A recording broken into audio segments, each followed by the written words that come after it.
missing out. New starters, PAYE freelancers, those paid through dividends and those earning over £50,000. So can I ask the Chancellor 3 simple questions? Will the self-employed income support scheme be extended in line with the job retention scheme?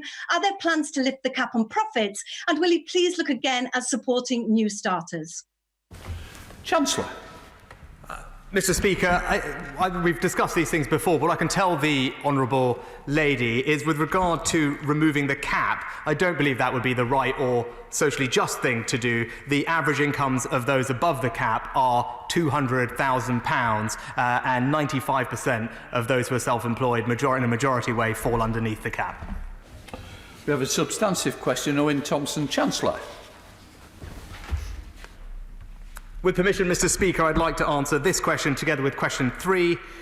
Our plan to support businesses and individuals is one of the most comprehensive in the world, Mr. Speaker. We have provided tens of billions of pounds in cash grants, tax cuts and discounted loans for businesses, pounds for deferred taxes for those who are self-employed and indeed employed and in business, world-leading job retention scheme to keep as many people in employment as possible, income protection for the self-employed and a strengthened safety net to protect the most vulnerable in our society. We're over the border to Owen Thompson with a supplementary. Owen Thompson. Thank you, Mr. Speaker. Successful businesses in tourism and hospitality industries before the lockdown will face a very different reality at the end of it, with overseas visitors gone for the foreseeable future and social distancing in place. These businesses need time to reinvent themselves for the new post-COVID environment. What measures will the Chancellor introduce to enable much greater flexibility in the furlough scheme now to support them as they prepare for this new reality? Mr. Speaker, it's precisely because of the time it takes for businesses to ramp up that last week I announced an extension to the furlough scheme all the way through to October to provide that runway for growth, in particular for those who will open later in tourism and hospitality. And as I said, we will introduce flexible furloughing in the extension period of that scheme. Staying north of the border, we go over to Amy Callaghan. Amy Callaghan. Thank you, Mr. Speaker. Those on fixed-term contracts in a particularly difficult situation with employers who have placed them on furlough but who are unwilling to extend this past their contract end date. One employer highlighted to me that this is because they're concerned if they continue to furlough an employee without formally extending their contract, the HMRC will deem the furlough frivolous and seek reimbursement. Can the Chancellor confirm that employers can continue to furlough those whose fixed-term contracts have ended without any financial repercussion? Chancellor. Mr. Speaker, I'm happy to look at the specific example mentioned. It would be important for us and to protect the taxpayer that we are paying furlough payments to those who are genuinely in employment and have a formal employment contract, but I'm happy to look at the specific example mentioned. Can I welcome Shadow Minister Pat McFadden to the front bench? Pat McFadden. Thank you, Mr. Speaker. Despite the interventions that the Chancellor has announced, some of our major industrial companies find themselves locked out of the lending scheme for the largest firms, the COVID Corporate Financing Facility, because they're not classed as investment grade. These companies support hundreds of thousands of jobs, either directly or through their supply chains, and are often the main employers in the towns and cities where they operate. Will the government show the same flexibility and urgency in getting finance to these companies that make up the industrial backbone of Britain, as they have done through the loan scheme for small companies, so that we can retain as much economic capacity as possible through this crisis? Chancellor. Thank you, Mr. Speaker. I think the honourable member is absolutely right. Finance should flow to the industrial base of our country. With regard to investment grade, that relates to our corporate finance facility that the Bank of England run. I think it's important because this money is accessed by companies without any additional credit check by the government to protect the taxpayer. I think it is right that an investment grade rating is used for that. We have taken a flexible and generous interpretation of that, providing companies with the ability to use their bank rating to get access. And for those companies for whom commercial paper is not the right approach, many of the industrial companies he mentioned, we have a larger CBILS programme, which I'm in conversations with various industry stakeholders to make sure is appropriately sized to provide finance to every part of our industrial base. Return to Scotland, to Glasgow, to the SNP spokesperson, Alison Thewlis. Thank you, Mr. Speaker. Research by CIPD today has found that participants in the furlough scheme would otherwise have made up to 35% of their workforce redundant, rising up to half of workers in hospitality, where the uptake of the scheme is particularly high at around 80%. Hospitality and tourism were first out and will be last back. Many have no income and are building up debt, and many may feel compelled to sack workers if they're asked to pay more by the government at the end of July. Can I ask the Chancellor how he intends to prevent this and to support this part of the economy in the months ahead? Chancellor.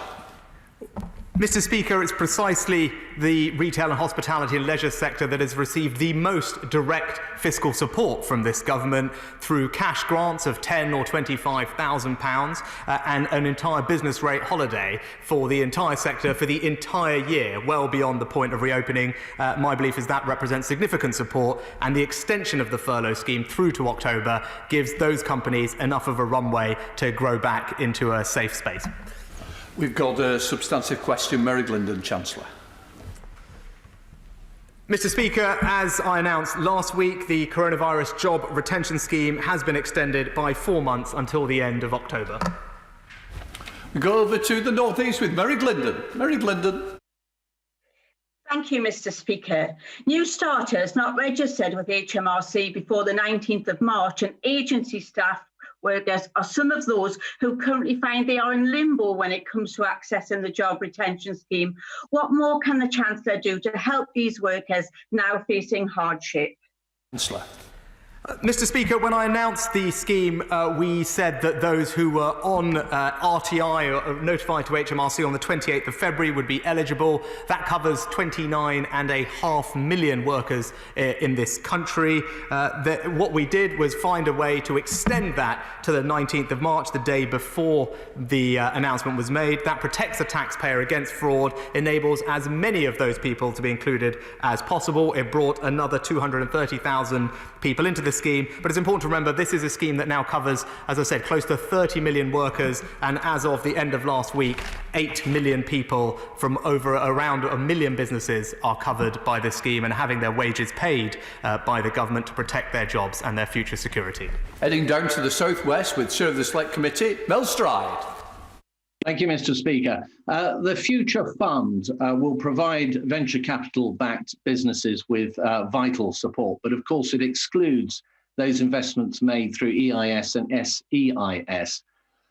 It is certainly the case that there is significant public subsidy within those two schemes. However, businesses supported by them still face the challenges of the virus, and where successful, still go on to generate significant jobs. So I wonder if my right honourable friend might take a second look at the qualification requirements for the Future Fund and to see whether EIS and SEIS might be accommodated in some way.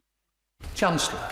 Mr. Speaker, as my right honourable friend will know well, EIS is a notified EU state aid, and that is what presents the challenge into providing EIS relief for convertible loaner instruments into the Future Fund. That said, guidance was published today. The fund will be open for applications on Wednesday. I've been crystal clear that should applications exceed the initial £250 million provided, I will be more than happy to expand the scheme, and I think this will be a vital part of fueling our recovery. As the right honourable member said, these companies provide the growth of tomorrow and they deserve our support. Going to the Shadow Chancellor, Annalise Dodds, first of two questions. Thank you, Mr. Speaker. Labour supported the introduction of the furlough scheme, and we've consistently called for it to become more flexible. We recognise it can't persist forever. However, according to press reports, the Treasury is considering asking all employers to pay 40% of employee wages on the JRS from the 1st of August. That risks a massive spike in job losses. What reassurance can he give us that he's looking at the evidence on the potential impact of unemployment of this? The potential impact on unemployment of imposing a uniform contribution across all sectors and individuals, including those sectors still under lockdown and those workers who are shielding or with unmet childcare needs. And will he publish that evidence? Chancellor. Mr. Speaker, as I think the Shadow Chancellor has acknowledged previously, we are in deep consultation with both unions and business groups to make sure that we get the design of the second part of this scheme right. I think it is right both for the economy and indeed for the taxpayer to ask employers to make a contribution to paying the wages of their employees. They will have the benefit of flexowing, furloughing to help offset that. And I couldn't comment now, but I did say details will be provided by the end of the month. The least odds. Thank you, Mr. Speaker. I appreciate the Chancellor's comments. However, we really need clarity around whether he's considering the evidence from other countries, which in many cases are calibrating changes to their salary backfill schemes with the lifting of the lockdown. Is he looking at that evidence, particularly on the potential impact of unemployment, or is he only looking at potentially the introduction of a uniform contribution from August the 1st? Thank you. Chancellor. As I said, Mr. Speaker, details at the end of the month, but the Honourable Member can rest assured I speak regularly to my counterparts in countries across the world to learn from their experience, and we'll make sure that our scheme continues to be one of the most generous, comprehensive and effective anywhere in the world. We now go across to Stephen Barclay, the Minister, for a virtual answer to the substantive question tabled by Deanna Davison. Stephen Barclay. Thank you, Mr. Speaker. With your permission, I'll take this question together with questions 11, 12, 13 and 14. We have announced £3.2 billion of new funding for councils, alongside the £3.4 billion of further support with cash flow. I'm in regular contact with ministers in the relevant department on further support. We now go across to Deanna Davidson. Deanna Davidson. Thank you, Mr. Speaker. I welcome the Treasury's unprecedented package of support, including the provision of grants, which are benefiting many of the smallest businesses right across Bishop Auckland. But many small businesses in my constituency and others don't pay business rates because they're in shared spaces. So what steps is the Treasury taking to make these grants more readily available? My honourable friend raises an important point, and that is why we've allocated a further £617 million of support for local authorities for discretionary payments for cases such as the one that she highlights, and local authorities are free to focus those payments in line with local need. We now go across to Mark Pawsey. Mark Pawsey. Thank you, Mr. Speaker. Mr. Speaker, district councils are the level of local government that's closest to residents, and I know they've very much appreciated the support that the government has provided, but responding to the virus has incurred both additional expenditure and a loss of revenue. They've had less income from things like car parking and leisure services. So I wonder, how can the Minister ensure that district councils are able to not only meet their short-term demands, but also ensure a long-term sustainable future? Minister. Well, my honourable friend is right to point to the particular pressures on lower tier councils, and that is why councils like Rugby have benefited from over £1 million of additional funding. 70% of district councils have received over £1 million, and that is why the profile for the second allocation of £1.6 billion was changed to recognise the points that he highlights. We now go to Alan Kearns down in Wales. Alan Kearns. I pay tribute to the Chancellor and to the Chief Secretary for their approach, and they will appreciate that the sums involved are staggering, but obviously necessary at this time. So does my right honourable friend recognise that this is an occasion where we appreciate the strength of the Union, the financial muscle to protect economies and communities in all parts of the UK? So has the Chancellor calculated whether individual nations could have acted independently? And if so, what impact has the collapse in the recent oil price had on that assessment? Minister. Well, my right honourable friend is absolutely right, and that is why £7 billion has been allocated through the Barnett consequentials, including £2.1 billion of additional funding to the Welsh Government. And of course, that sits alongside the UK-wide measures, such as the furlough scheme or the self-employed income support scheme that the Chancellor has announced. Now go over to the southwest with Karen Smith. Karen Smith. Thank you, Mr. Speaker. In Bristol, that current funding gap is £82.4 million as a result of the current crisis. So will the Treasury consider allowing local authorities to retain all surpluses against the business support grants? so that these can be reinvested into local short-term interventions to get us through this crisis? Minister. Well, what we have seen through this crisis is an unprecedented level of support, including the £3.2 billion that have been announced, alongside the further 600 million of support specifically targeted at the care home sector. And of course, that sits alongside earlier funding, including the estimated 4.3% in real terms increase that councils received this year. We now go over to Narendra Mishra in Stockport. Thank you, Mr. Speaker.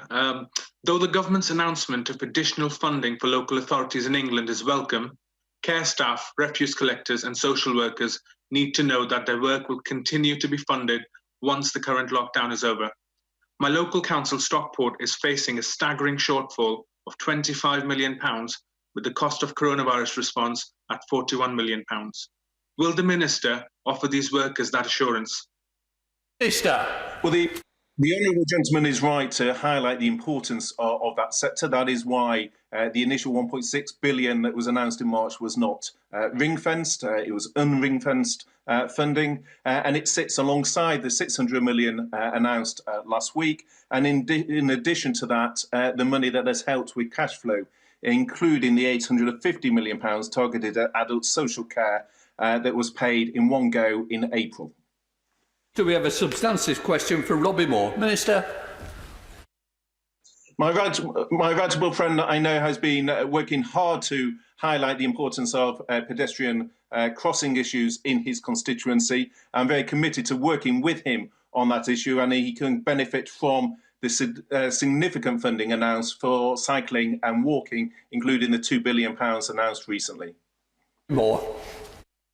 Thank the right honourable friend for my response, and I'm pleased to hear that he will work with me in delivering a pedestrian bridge. And can I seek his further reassurance that he will meet with me and the transport team so that we can deliver this pedestrian bridge, vital piece of local infrastructure connecting Silsden and Steeton in my constituency? Minister. I'm very happy, Mr. Speaker, to continue to liaise with my honourable friend on this important issue. And he will know that in addition to the £2 billion of money for walking and cycling, we also announced at the budget £4.2 billion for long-term local transport, and his authority, West Yorkshire Combined Authority, will be able to benefit from that. Now go over to Gareth Davies. Thank you, Mr. Speaker. Can I thank the Treasury team for their leadership throughout this crisis and ask that as they look at ways to stimulate our economy, they consider issuing a UK Green Gilt as a specific way of funding local transport infrastructure, but also affirming this government's commitment to climate change. Yeah. Minister. Well, my honourable friend raises an important point, and whilst at present we have no plans to do so, he'll be well aware from the Green Finance Strategy that the government remains open to the introduction of new debt instruments, and I'm happy to continue discussing this issue with him. I will now call Minister Jessie Norman to answer the substantive question tabled by Anthony Magnol. Minister. Thank you, Mr. Speaker. I also thank my honourable friend for his question. The government's committed to undertake a fundamental review of business rates, and it has published terms of reference at the budget. The review will be comprehensive and include looking at the effectiveness and the operation of different reliefs and compliance with the tax. The call for evidence will be published in the coming months. Stakeholders will be invited to contribute their views throughout the review, and I very much welcome any thoughts or ideas my honourable friend may wish to add. Anthony Bagnall.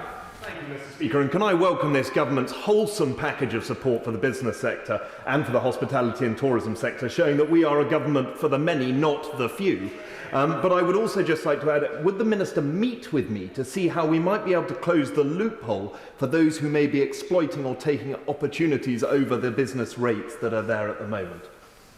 Well, I'm very grateful to my honourable friend for his question, and of course if there are people who are illegitimately taking advantage of loopholes in the rates, then of course I'd be happy to discuss that. I would remind him that there may well be circumstances in which people are in fact complying with the rules. It's a fiddly area, and I just want to be absolutely certain that we're going after the people we should be. Going over to Yorkshire to David Davis. Minister, substantive question. Thank you very much indeed, Mr. Speaker. My right honourable friend will know that taxpayers with loan charge liabilities can already defer submission of their tax return until the 30th of September of this year. HMRC have always worked very hard, and this is no exception in particular, to support taxpayers who may need help to manage their disguised remuneration liabilities, and will continue to offer them the time they need to settle. And that, of course, affects those who may be affected by issues relating to coronavirus. We go over to David Davies. David. Thank you, Mr. Speaker. Well, September of this year will be in the middle of the recession that we're about to face from this. But given the hundreds of billions the Treasury is already committing to supporting business to get us out of this recession, it will be a relatively trivial amount to write off the damaging loan charge policy. Originally, the Treasury forecast that they would raise $3.2 billion from this policy, less than $2.5 billion from employees. What does he estimate he'll now raise? Minister. Well, the Treasury will have published its estimate at the time of the original tax information note was published. I do think, however, that my honourable friend, I understand the passion he brings to the issue, but I would remind him that 99.8% of taxpayers do not engage in disguised remuneration schemes, and the fact that we are supporting people across this country in their jobs and in their livelihoods is not in and of itself a reason to let people who owe tax off the tax that is due. I will now call Minister John Glenn to answer the substantive question that's been tabled by Daniel Zeitner. Minister Glenn. Thank you, Mr. Speaker. The Treasury is working closely with the Department for Business, Energy and Industrial Strategy to monitor the uptake and effectiveness of the Coronavirus Business Interruption Loan Scheme. The scheme has already helped thousands of businesses since its launch on the 23rd of March and is continuing to ramp up. As of the 10th of May, almost 36,000 facilities with a value of over $6 billion have been approved through the CBILS.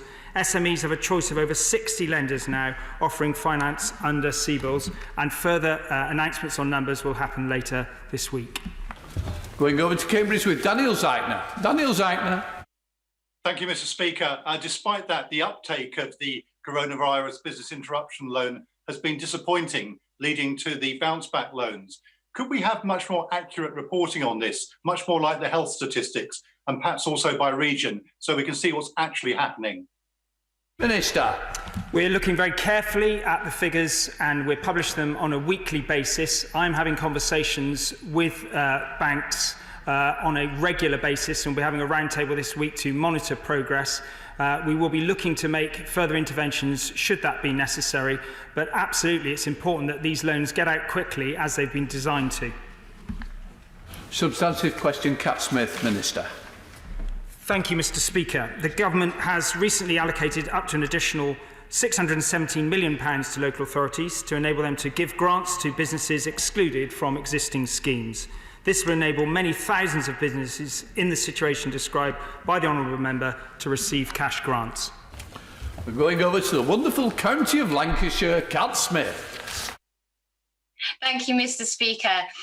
Will he ask local authorities to report on the extent to which landlords are passing on the grants to their tenants? Because it isn't just in Lancaster and Fleetwood that we're seeing widespread evidence that this is not occurring. Minister. I think the Honourable Lady makes a reasonable point. We're monitoring the effectiveness of all these schemes and the way that local authorities are using their discretion in actually giving out these grants. But this is a matter that we will continue to examine carefully. I will now call Minister Kemi Badenoch to answer a substantive question that's been tabled by Kate Green. I now come to Minister Kate Badenoch. Thank you, Mr. Speaker. The Government is closely monitoring the impact of COVID-19 on local communities across the UK. We're engaging with local authorities, local enterprise partnerships and mayoral combined authorities, and remain committed to levelling up opportunity all over the UK. Going over to Marvellous Manchester with Kate Green. Kate Green. The public transport infrastructure will be essential to Greater Manchester's economic recovery, and funding has been provided to help Manchester Metrolink. But this is insufficient, and the situation will be exacerbated because social distancing will mean that it can carry fewer passengers for the foreseeable future. Will the Treasury commit to fully funding Metrolink so that it can get the city region back on its feet? Thank you, Mr. Speaker. I have been in conversation with Mayor of Greater Manchester, Andy Burnham, and Treasury is well aware of this issue. At the moment, we have provided £630 million for councils. We have provided some funding to the Metrolink, and we will continue to explore this issue further. We've got a substantive question, Minister, from Jacob Young. Thank you, Mr. Speaker. My honourable friend is right that hydrogen could play an important role in our transition to net zero. That's why we're investing up to £121 million to support a range of projects to explore and develop the potential of low-carbon hydrogen technology. Go over to Jacob Young. Jacob Young. Thank you, Mr. Speaker. Does my honourable friend agree with me that incentivising low-carbon technologies like hydrogen and carbon capture and storage will aid us in our recovery, help the government reach its net zero targets and level up across all regions of the UK? Minister. He is absolutely right. Budget 2020 announced at least £800 million to develop carbon capture and storage infrastructure. He will, of course, know that Teesside is one of 4 sites under consideration for support through this funding. We're now moving on to the next set of questions where we'll be introducing the Secretary of State for Transport. I will call the Secretary of State, Grant Shapps, to answer the substantive question tabled by Stephen Metcalfe. Secretary of State. With your permission, Mr. Speaker, I'd like to group this question with number 2. We estimate that over 1.3 million people have returned to the UK via commercial routes, the majority by our work to keep the vital routes open. We go over to Stephen Metcalfe. Stephen Metcalfe. Thank you, Mr. Speaker. It's hugely welcome that 1.3 million people have been brought home by commercial airlines. Can my right honourable friend assure me that he continues to work with the Foreign and Commonwealth Office to ensure support and guidance is available for those people who are struggling, and there are many of them struggling to find commercial routes home? Secretary of State. I thank my honourable friend. Yes, I can absolutely provide him that reassurance. The UK's got very close links with Nigeria and elsewhere. I'm very pleased we've been able to support charter flights, enabling around 1,700 British travellers to return home since the 18th of April. We go over to John Howell. In Henley, John Howell. Thank you, Mr. Speaker. I would like to thank my right honourable friend for helping with other departments to bring so many of my constituents home safely. In my role as the Prime Minister's trade envoy to Nigeria, could the Minister say what the situation is there with regard to the availability of aircraft and how many more repatriation trips we are looking to make? Secretary of State. Well, thank you, Mr. Speaker. Yes, my honourable friend's great work as a trade envoy is known across the House. It is the case that there are still some commercial routes available. We're keeping that international advice under constant review, and we are still on a daily basis organising charter flights to bring the remaining overseas British nationals home. I think the number is at about 20,000 still to repatriate. We've got a substantive question from Claire Coutinho. Secretary of State.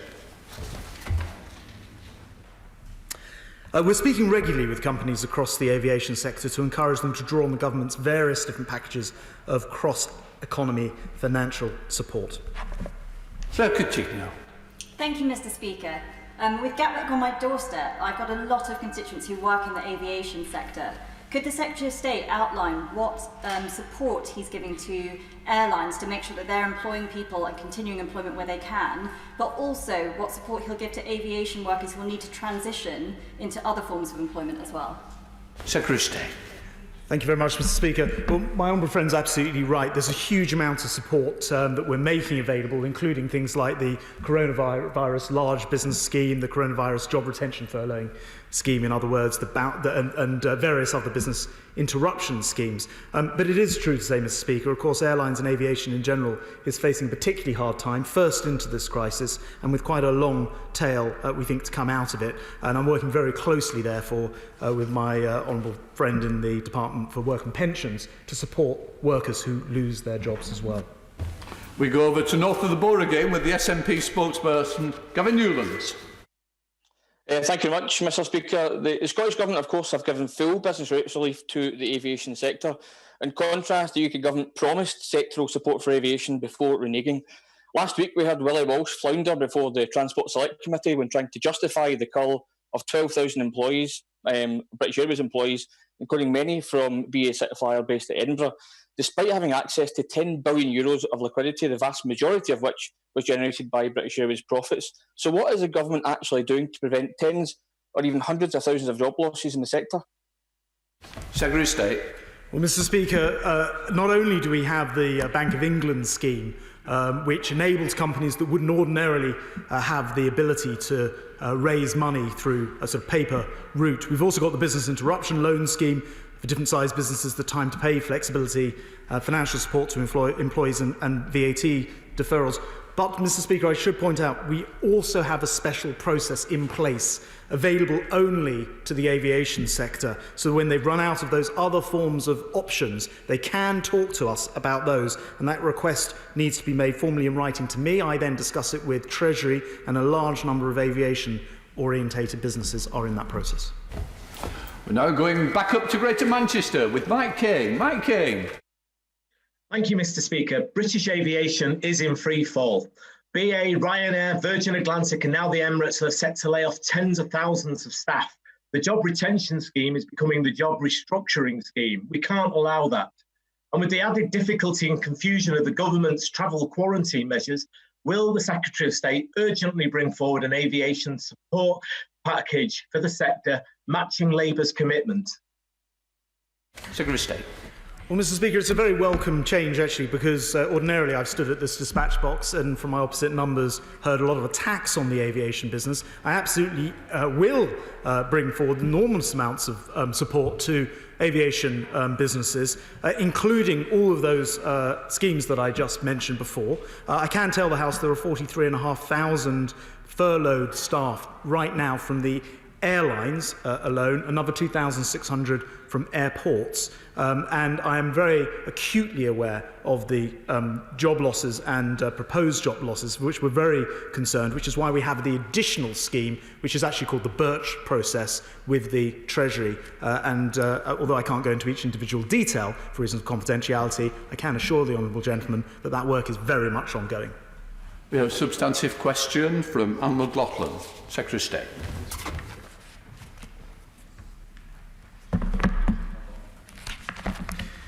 The government's announced financial support measures worth £350 billion and is working with the sector to overcome specific challenges. We're now going to Northern Bud again. Anne McLaughlin. Thank you, Mr. Speaker. We've heard about the challenges of the aviation industry, including the threat of 12,000 BA redundancies, but the entire transport industry is worried. Haulage is seeing volumes dropping and revenues plummeting. The coaching sector faces imminent ruin, and holiday companies have no idea if government will stand by them and their customers. So what specific action is the Secretary of State taking to ensure we actually have a transport industry left when all of this is over?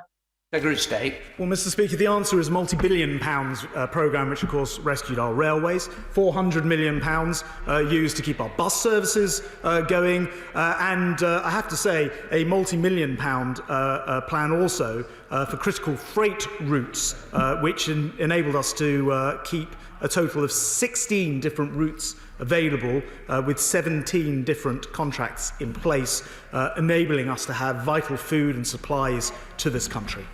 We go over to Chair of the Select Committee. Hugh Merriman. Thank you, Mr. Speaker. The Secretary of State will be aware that the aviation industry is a sector in need of support. Can I ask if he will consider air bridges so that those entering the UK from countries where the infection rate is below the rate of 1 would not be subject to quarantine? This will boost confidence in the aviation travel and target safety where it's most needed. Secretary of State. I'm grateful to my honourable friend, and I should say, and in answer to a previous question, that final details of the quarantine scheme will be released soon, come in early next month.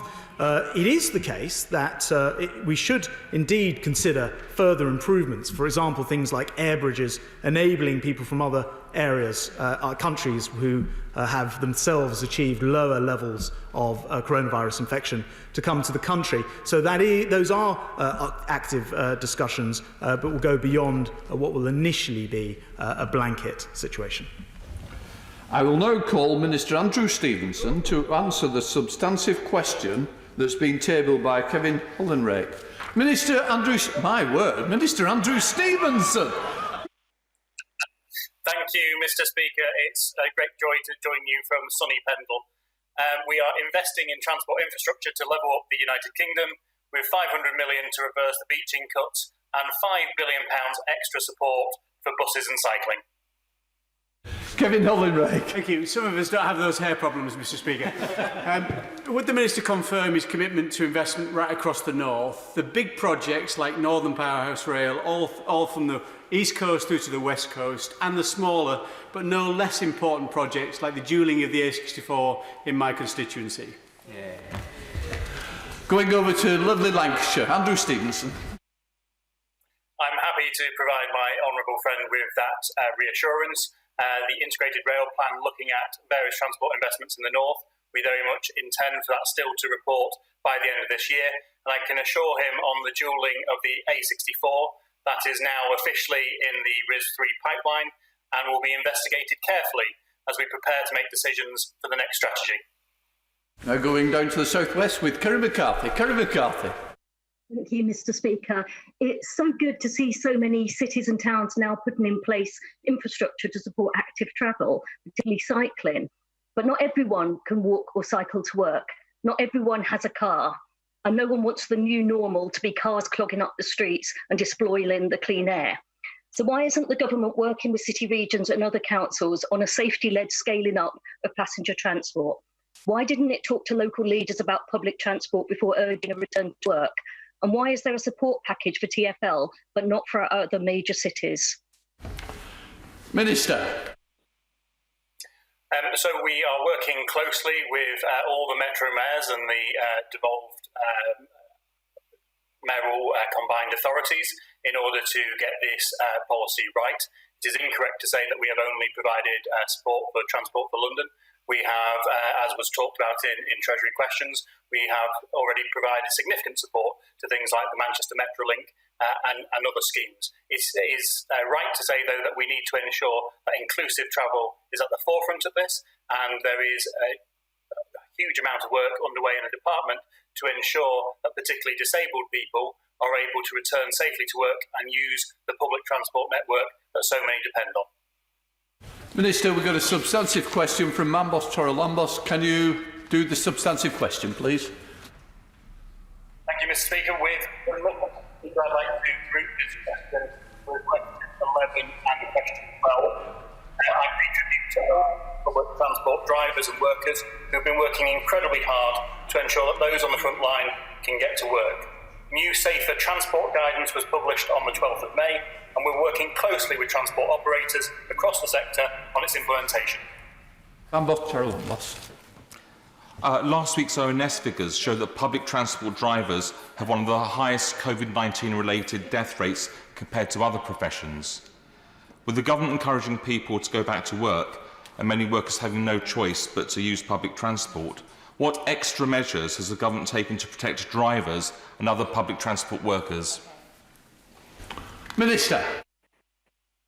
Well, I thank the honourable gentleman for his question. The safety of public transport workers is, of course, paramount for the government, and we have been working with operators to ensure that additional measures are put in place. These include risk assessments, looking at who should be at work, social distancing and face coverings, workforce planning, queue and passenger flow management, and the way that emergency incidents are dealt with, in addition to cleaning, ventilation, communications and other forms of training. We now go over to Clive Lewis in Norwich. Clive Lewis.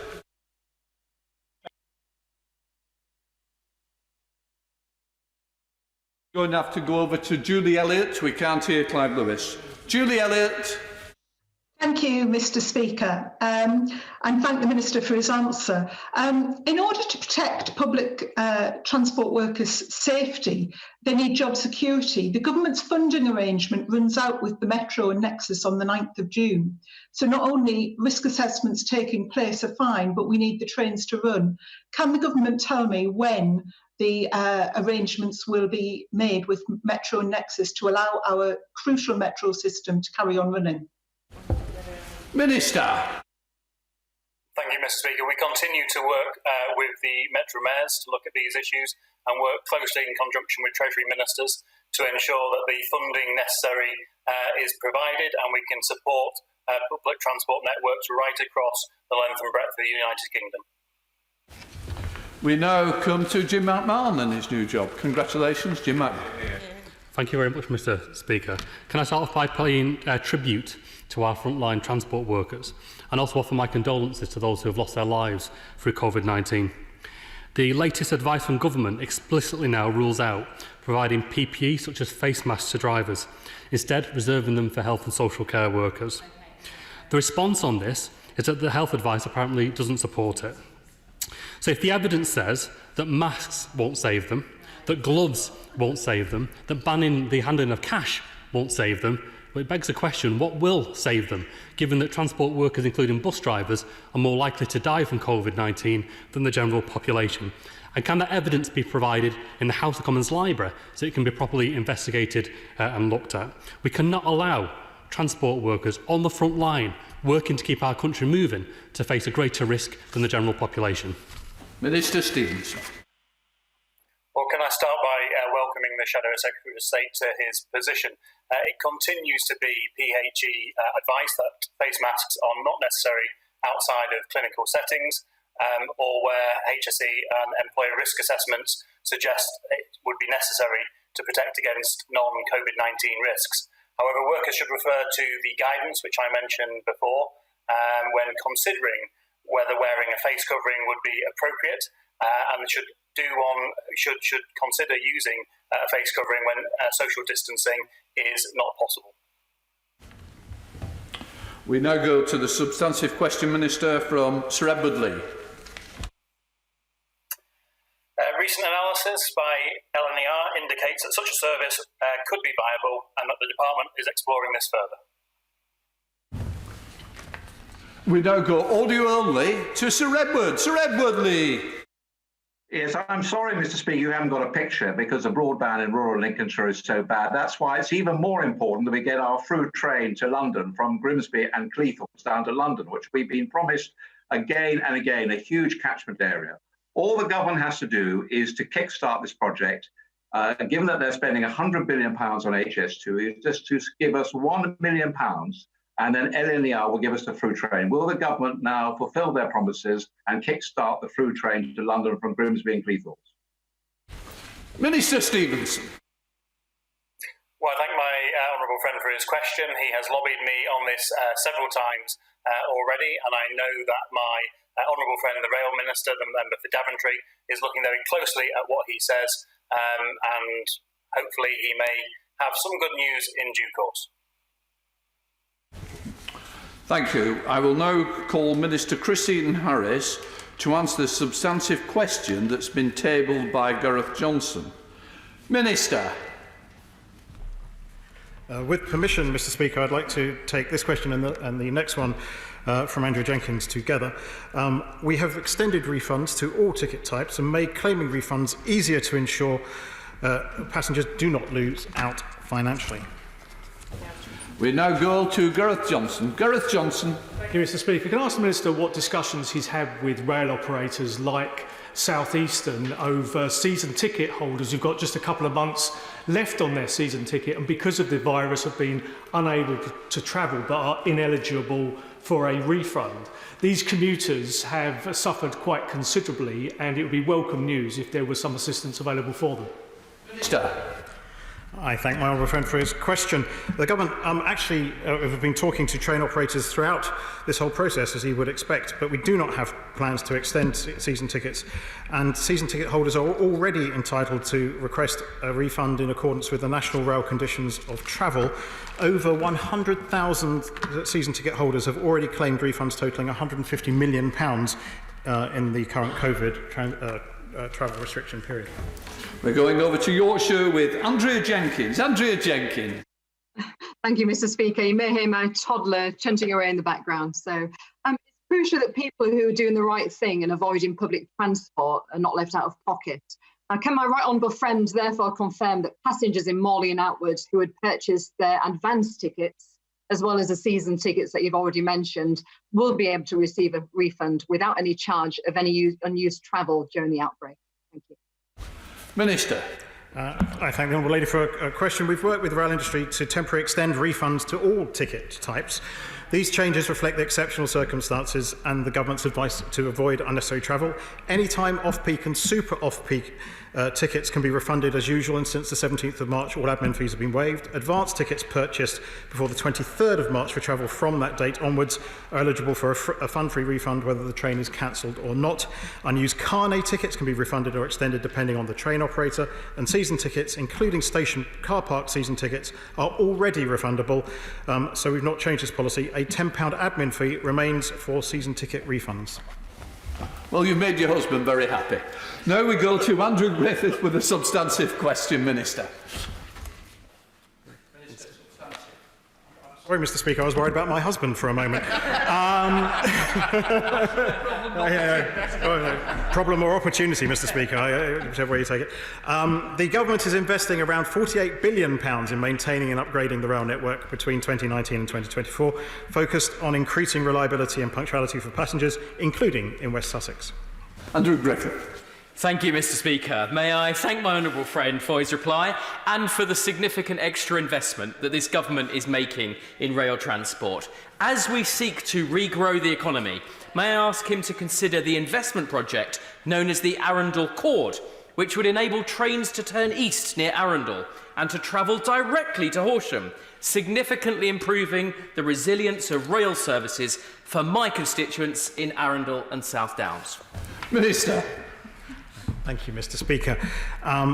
Actually, Network Rail has recently concluded a study into services in the West Sussex area, produced in consultation with local authorities and stakeholders. And whilst the Arundel Chord might have value as a diversionary route, its capacity would be limited and would cause a negative impact on existing Arun Valley and West Coastway services. However, the study has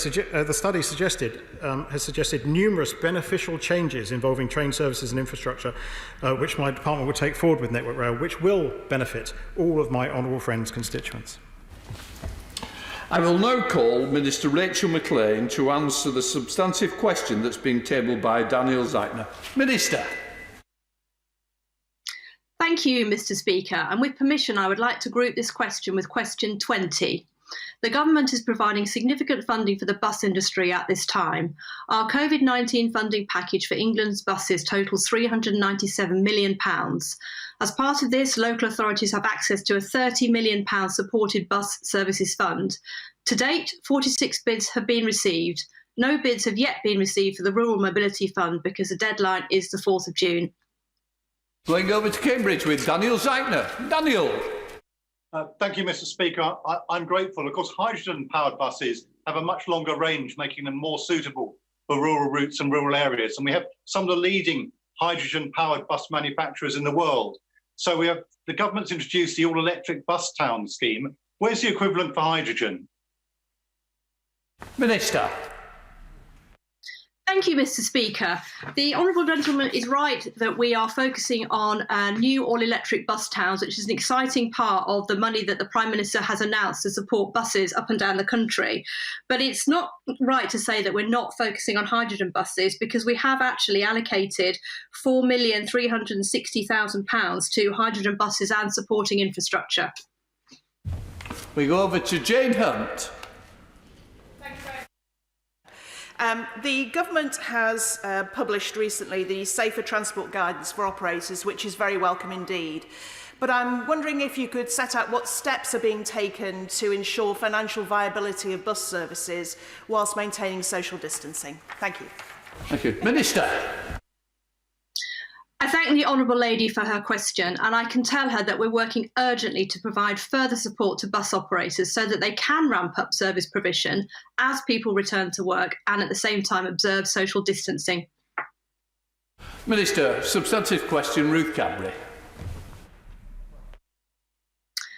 On the 9th of May, the government announced a £2 billion package of support for active travel. This includes £250 million of funding this financial year to support people to take up cycling and to enable local authorities to make their roads and pavements safer. Over to Ruth Cadbury. Ruth Cadbury. Thank you, Mr. Speaker. I welcome the £250 million of funding so cycling and walking improvements can be rapidly installed ahead of the tidal wave. unexpected traffic as people go back to work. But when will the government finally publish both its long-awaited revised design guidance on cycle-friendly infrastructure and also the evidence that it commissioned back in 2018 on the amount of funding needed to meet its targets to double cycling and increase walking by 2025? Minister. Well, I thank the Honourable Lady for her question, and I recognise that she's a really keen cyclist, and we want to boost cycling across the country. The schemes that she's referring to are being worked at, and we can provide further details of those in due course. Minister, substantive question, Barry Sherman. Thank you, Mr. Speaker. And ministers have been in discussion with Cabinet colleagues about measures protecting the welfare of delivery drivers, including those carrying food. Barry Sherman. But Mr. Speaker, there is growing evidence at a time in this crisis when many of us are very dependent on home delivery, that children as young as 16 on a provisional licence wobble onto the road delivering, holding a mobile phone in one hand with Google Map on it. This is a very dangerous situation. Is the Minister not aware of a large number of reports of young people being killed and seriously injured because these young people are not qualified to drive and are doing a very dangerous task? Minister. Well, I thank the honourable gentleman for his question, and of course the government would be concerned of the incidents that he mentions. But ensuring the safety of drivers making deliveries is of paramount importance, and the government doesn't want anyone to feel unsafe or unsure as to whether they have the necessary equipment to work safely. And that's why detailed guidance has been issued to all transport workers in conjunction with our colleagues in the Bays Department. I will now call Minister Kelly Tollerhurst to answer the substantive question tabled by Munira Wilson. Minister Kelly Tollerhurst. Thank you, Mr. Speaker. The Department and I are working with airlines, airports and unions to understand the full impact that COVID-19 is having on the sector and its workers. Munira Wilson. Thank you, Mr. Speaker.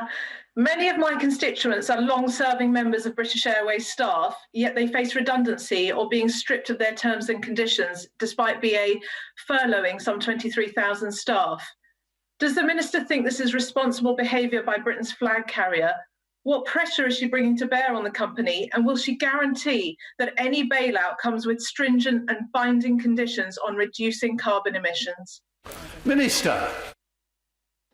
I thank the Honourable Lady for her question, and I understand it's a worrying time for airline staff and their families. I've been speaking regularly with companies across the sector to encourage them to draw down on the unprecedented support package. With regards to terms and conditions of employment, they are for negotiation between the employee and the employer, but we stand ready in the department to support any workers affected. We now have a substantive question, Minister, with Stephen Morgan. Thank you, Mr. Speaker. My honourable friend, my officials and I are working with the company and the councils alongside the extensive financial packages announced by the Chancellor. We go to Stephen Morgan. I thank the Minister for that reply, and I know the Secretary of State, when meeting council leaders last week, spoke positively about government providing a package of support to secure the future of the ferry service. So I look forward to the department in achieving this. Mr. Speaker, the continuation of the Gosport ferry post this crisis is vital to the connectivity of communities along the south coast, but so too is tackling the climate crisis. As the fourth most congested city in the UK, Portsmouth faces some of the worst air pollution levels outside of London.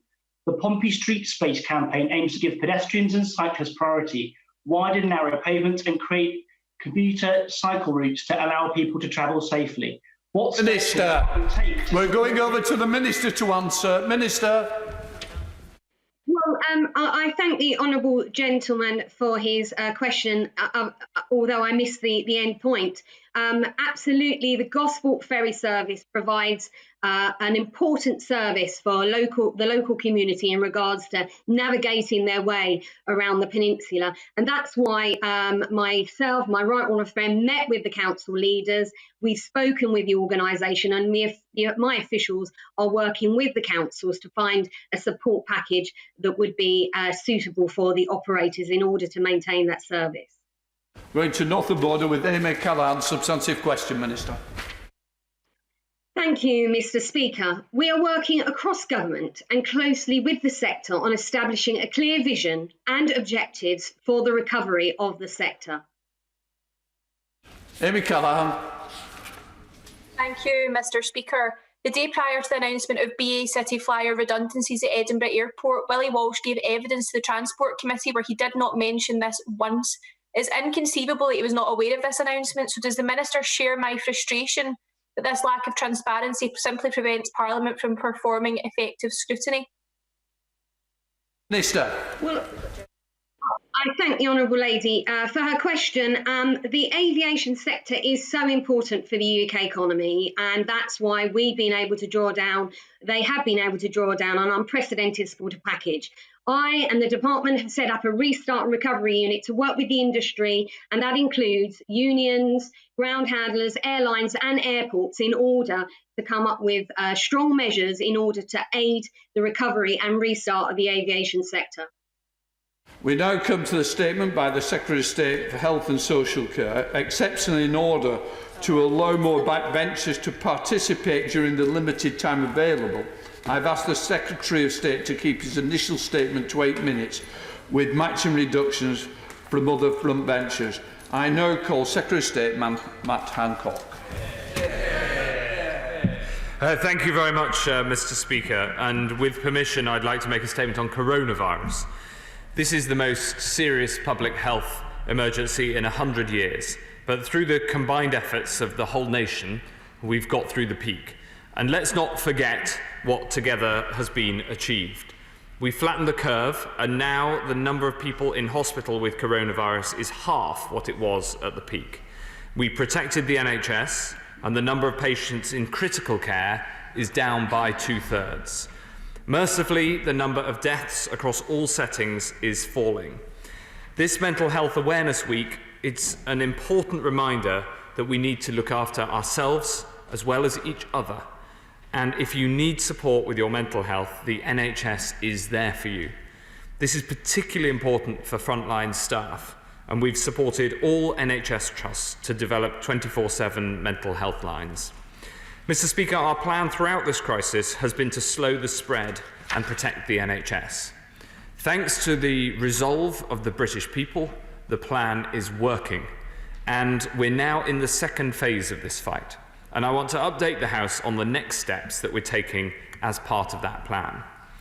First, we're protecting the nation's care homes with a further £600 million available directly to care homes in England. We've prioritised testing for care homes throughout, and we've made sure that every care home has a named NHS clinical lead, and we're requiring local authorities to conduct daily reviews of the situation on the ground so that every care home gets the support it needs each and every day. All of this amounts to an unprecedented level of scrutiny and support for the social care system, and a level of integration with the NHS that is long overdue. Second, Mr. Speaker, the 4 UK Chief Medical Officers have today updated the case definition to include a new symptom. Throughout this pandemic, we've said that if you develop a new continuous cough or a fever, then you should immediately self-isolate. From today, we are including anosmia, which means that if you've lost your sense of smell or experiencing a change in your normal sense of smell or taste, that can be a symptom of coronavirus, even where the other symptoms are not present. So from today, if you develop a continuous cough or fever or anosmia, you should immediately self-isolate for at least 7 days in line with the guidelines. Members of your household should self-isolate for 14 days. By updating the case definition in line with the latest science, we can more easily recognise the presence of the virus and more effectively fight it. Third, Mr. Speaker, we are expanding eligibility for testing further than ever before. Over the past 6 weeks, this country has taken a small specialised diagnostics industry and scaled it at breathtaking pace into a global champion. Yesterday, Mr. Speaker, we conducted 100,678 tests. Every day, we're creating more capacity. And that means more people can be tested and the virus has fewer places to hide. Today, I can announce to the House that everyone aged 5 and over with symptoms is now eligible for a test. That applies right across the UK in all 4 nations from now. Anyone with a new continuous cough, a high temperature, or the loss or change of sense of taste or smell can book a test by visiting nhs.uk/coronavirus. If you're eligible for a test and you don't have internet access, you can call 119 in England and Wales, or in Scotland and Northern Ireland, 0300 303 2713. We'll continue to prioritise access to tests for NHS and social care patients, residents and staff. And as testing ramps up towards our new goal of total capacity of 200,000 tests a day, ever more people will have the confidence and certainty that comes with an accurate test result. Fourth, Mr. Speaker, I want to update the House on building our army of contact tracers. Today, I can confirm that we have recruited over 21,000 contact tracers in England. This includes 7,500 healthcare professionals who will provide our call handlers with expert clinical advice. They will help manually trace the contacts of anyone who's had a positive test and advise them on whether they need to isolate. They have rigorous training with detailed procedures designed by our experts at Public Health England. Mr. Speaker, they have stepped up to serve their country in its hour of need, and I want to thank them in advance for the life-saving work that they're about to do. The work of these 21,000 people will be supported by the NHS COVID-19 app, which we're piloting on the Isle of Wight at the moment and will then roll out across the rest of the country. Taken together, this means that we now have the elements we need to roll out our national test and trace service, the testing capacity, the tracing capability, and the technology. Building that system is incredibly important, but so too are the basics. We need everyone to self-isolate if they have or if someone in their household has symptoms. We need everyone to keep washing their hands and following the social distancing rules. We need everyone to stay alert because this is a national effort and everyone has a part to play. The goal is to protect life and allow us carefully and cautiously to get back to doing more of the things that make life worth living.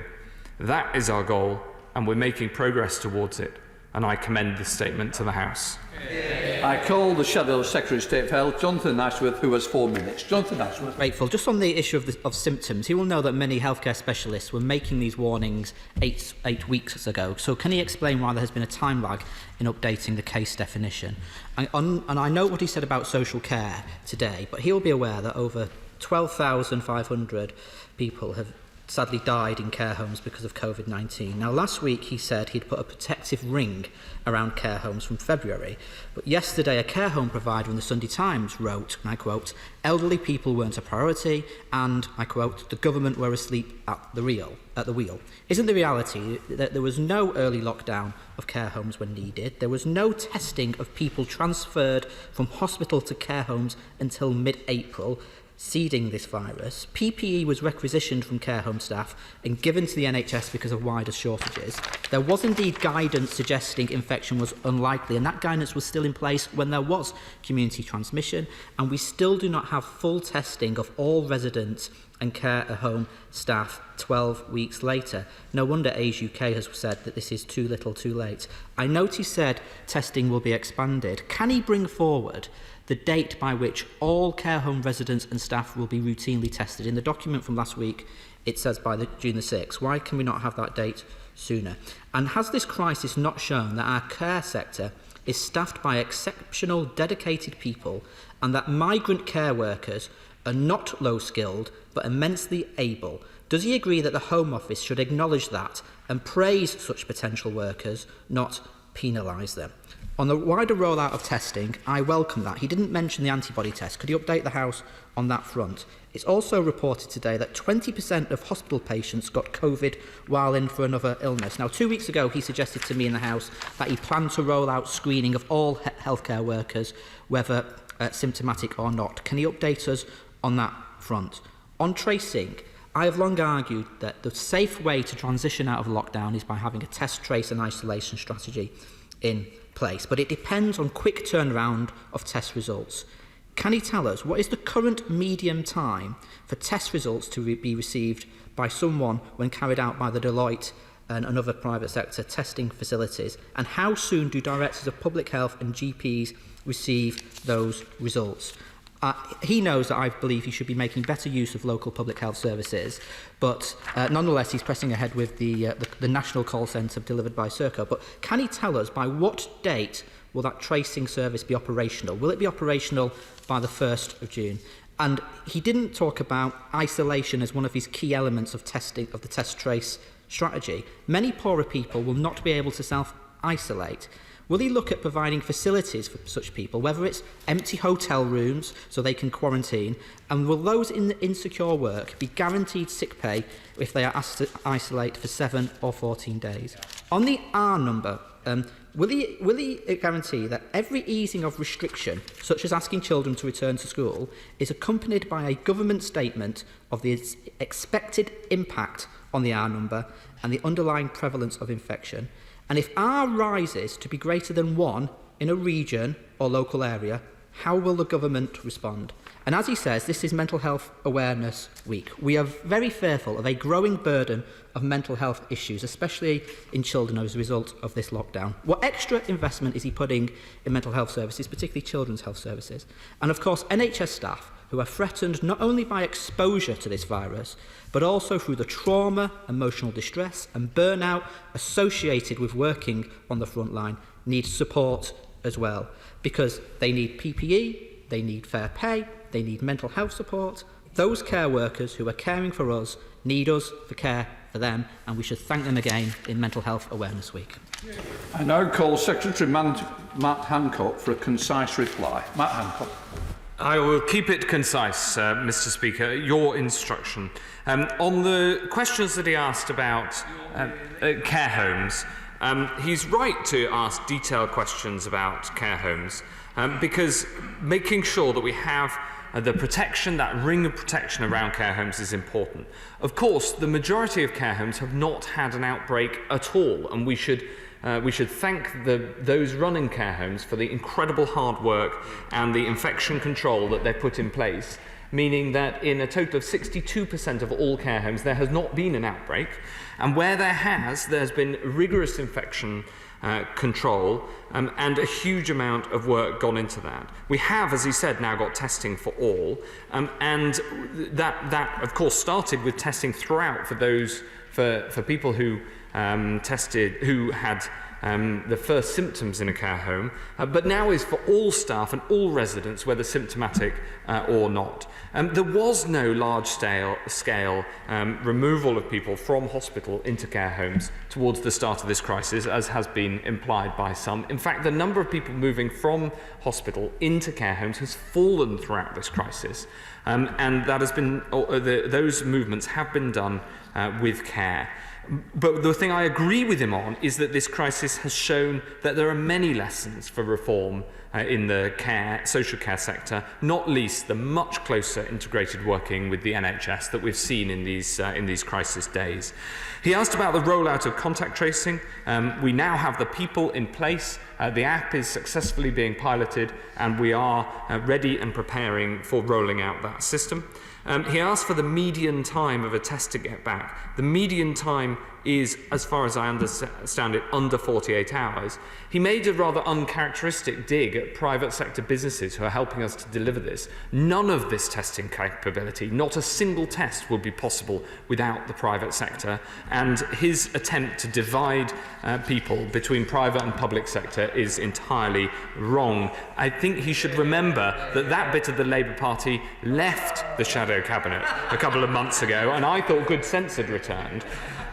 He asks about local public health services. That is incredibly important that local public health services are involved. And we brought in Tom Riordan, the Chief Executive of Leeds City Council, a brilliant public servant, to lead the work on engagement with local public health services, which he rightly, I totally agree with him, is an incredibly important part of getting this right. We, of course, keep R under review. And we keep watching it and we keep surveying to find out what it is. And we've said that if it rises above 1, if we see an outbreak in an area, then we will be perfectly prepared to take action in that area. And indeed, if it goes dangerously high nationally, we'd be prepared, as we were before, to take necessary action. Finally, Mr. Speaker, he rightly talked about the importance of mental health services across the board.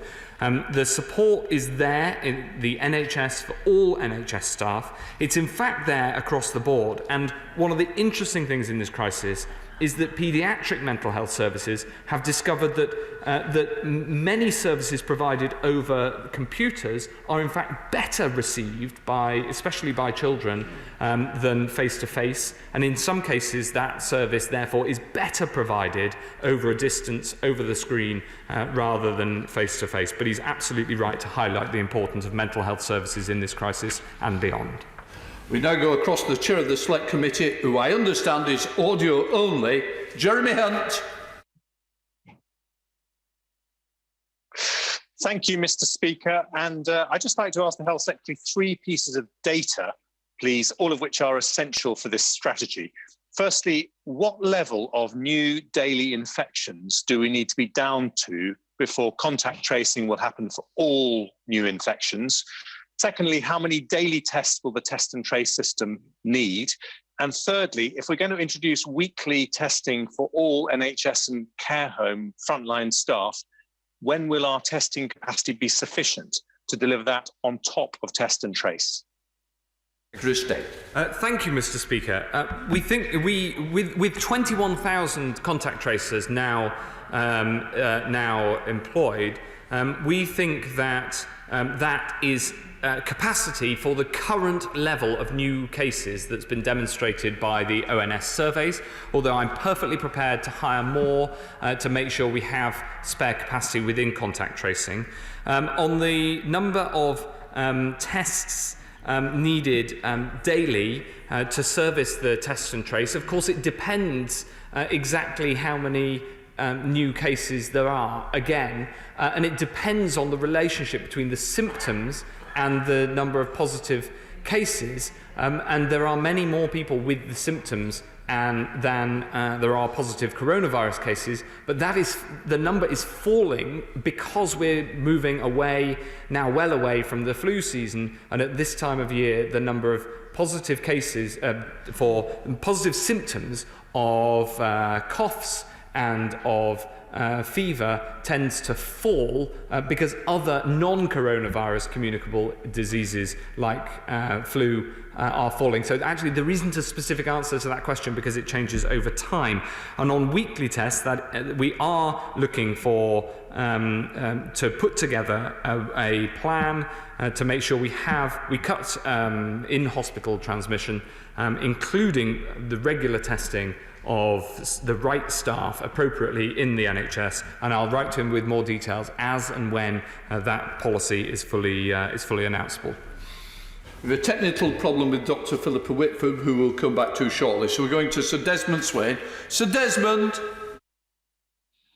Speaker, the regional dental hubs offer little more than extractions, but I want to keep my teeth. When will dentists be able to treat their own patients? Impression, Secretary of State.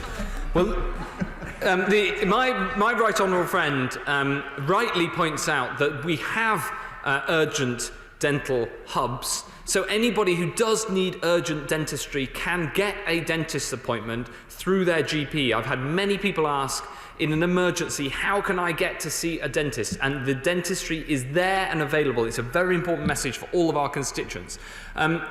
However, we are also working on the restart of dentistry more broadly. I understand the challenges, especially for those who want to see their own dentist and, frankly, for dentist practices. With NHS contracts, we've continued to keep the funds flowing, but of course, many dentists rely on their private income as well, and we support the mixed market in dentistry. What we need to do is get dentistry safely up and running when we can, but it has to be safe. I'm pleased to say we've reconnected with the SNP spokesperson, Dr. Philippa Whitford, who's 90 seconds. Dr. Philippa Whitford. Thank you very much, Mr. Speaker. I welcome that eligibility for testing is being widened to all symptomatic cases as the first step towards a test, trace and isolate approach. But does the Secretary of State not agree that the system should have been in place before lockdown was eased? Without it, how can he know that the crowded public transport systems we saw last week aren't already leading to a rise in infections? The Secretary of State prides himself on having ramped up testing, but we know that many of thousands of those are just in the post. So can he clarify if these tests are counted again when they're actually carried out? The Royal College of GPs has highlighted the difficulty in getting test results back from the Deloitte regional test centres, as it's actually contact tracing and isolation that stops the spread of the virus. How will he speed up results and ensure that they're fed back to GPs and public health teams who are critical to detecting and controlling local outbreaks? The UK still has over 6 times the number of new cases per day than when the lockdown was brought in. Does he not think that's still too high to be sending people back to work and school? Christie. Well, thank you very much, Mr. Speaker. We've been working very closely with the Scottish Government, the SNP Scottish Government, on testing, so I'm slightly surprised at some of the questions from the SNP spokeswoman. Of course, the tests are not double counted.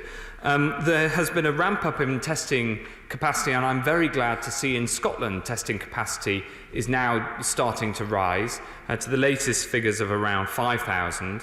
I work very closely with my SNP opposite number on making sure that everybody has the very best capacity. Now, of course, the contact tracing system was also stopped in Scotland. The reason for that is because the number of cases right across the UK became very high. We needed social distancing to bring that number down. Now that number is coming down right across the UK. It means that contact tracing is once again effective. That's the reason that we're bringing it in now, and I'm really pleased that we've hired in England 21,000 contact tracers to make sure that we can get this going, and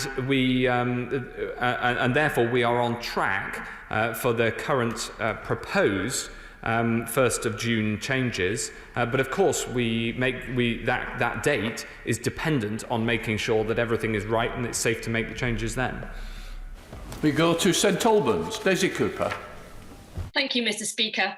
The Minister has just confirmed that there will be thousands of contact tracers who are not medically trained, but who will be handling highly sensitive patient information and issuing clinical advice given to them. So will he bring forward primary legislation to govern the collection and any potential misuse of data, whether that's via an app, by qualified health professionals or by the non-medical call handlers, so that members of the public can have confidence that all strands of his data collection plans are effective and safe? Secretary of State. Mr. Speaker, I've looked at this proposal and it's clear that primary legislation is not needed because the Data Protection Act will do the job. Andrew Rossender. Thank you, Mr. Speaker. Can I thank the Secretary of State for his unstinting dedication to protecting the health of our nation during this crisis. But would he firstly update the House on when the rollout for antibody testing will be revealed so we can start to get back to normality? And secondly, in last Friday's statement, he spoke about the reform of health and social care. So when will the government bring forward a lasting care funding solution to stop people in constituencies like Romford from being forced to sell their family homes to fund long-term care? Secretary of State. Well, Mr. Speaker, I think the whole country celebrated when there was the announcement last week that antibody testing that fits the bill and does the job had been approved by our Porton Down labs. And we are in the closing stages of commercial negotiations to make sure that those tests are widely available, and I will let him know just as soon as I can when that rollout is, but I don't want to prejudice the commercial negotiations, which I'm sure he'll understand. On the second point, I strongly agree with my honourable friend that this crisis has demonstrated just how important social care reform is, just how important social care is, and how we must maintain the benefits and the improvements in delivery and working practice that happened because of the crisis and happened through the heat of the crisis. We must maintain and strengthen that close working relationship. The financial changes that we put through have proved very effective at bringing the two systems closer together, but there is much, much more to do. We go over to Stockport with Navendu Misra. Navendu. Thank you, Mr. Speaker. A recent survey by Unison Northwest found that 8 out of 10 care workers would not receive full pay if they were ill, self-isolating, or shielding because of COVID-19. Receiving at most £95 per week statutory sick pay, with workers putting their lives on the line to look after us. Will the government provide increased funding and direction to ensure that all care workers receive full pay when they're absent due to COVID-19? In addition, given the current failings of our Secretary of State. Secretary of State. Thank you very much. It's an incredibly important question, and one of the purposes of the £600 million extra that we're putting into the social care system that will go direct to the front line. It is not, local authorities are not allowed to use it for other purposes. That one of the purposes of that is to ensure that when social care staff need to be away from work for infection control purposes, then they're not penalised for doing so. Go to Philip Dunn. Philip Dunn. Thank you, Mr. Speaker. I join my friend, the Honourable Member for Romford, and my right honourable friend for welcoming approval of an antibody test for use in the UK. I understand he can't elaborate on the timetable for its introduction, but could he tell us whether he's preparing for individuals to be able to input the results of an antibody test into the NHS COVID app to help demonstrate their immunity and improve our understanding of the prevalence of this wretched virus? Secretary of State. Well, yes, we have a, not through the COVID app, but we do have a process for people inputting whether they think they've had the virus. And as and when we manage to land an agreement on antibody testing, then I think that the proposition that he makes, the idea that he puts forward is a very good one. After all, at the moment, the science is not clear as to the level of immunity and the risk that you pose to transmitting to others if you have antibodies, as many of us who have had the virus hope that we have. As that science becomes clearer, so we'll also be able to be clearer with our guidance to people who have a degree of immunity as to what they can do. Stella Creasy. Stella Creasy. Thank you, Mr. Speaker. 2 weeks ago, 1.8 million people in this country who are currently shielding were told that they would have to shield for an extra 2 weeks until the 30th of June. Can the Secretary of State confirm what protection there will be for them and their families so they do not face the threat of redundancy or sanction from not going to work or not going to school in order to follow that medical advice? Secretary of State. Yes, we've put in place extensive protections for people who are shielded, and those protections, of course, will continue to apply up until the 30th of June. The shielding is not something that we do lightly because we understand the very significant impact it has on those concerned and their families, but it is necessary in a pandemic like this. Gareth Davies.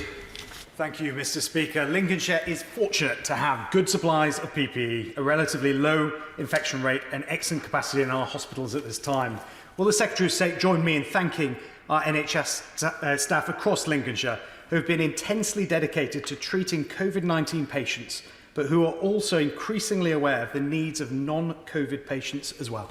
Yes, I will. I think that the NHS restart is incredibly important in Lincolnshire and across the country.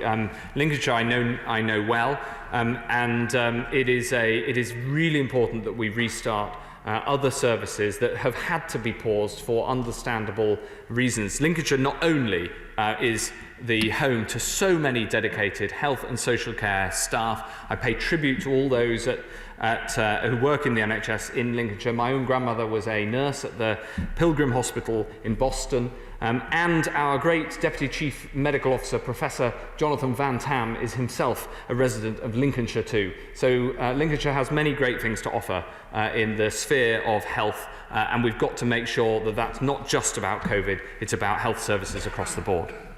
Mary Kelly-Foy. Mary Kelly-Foy.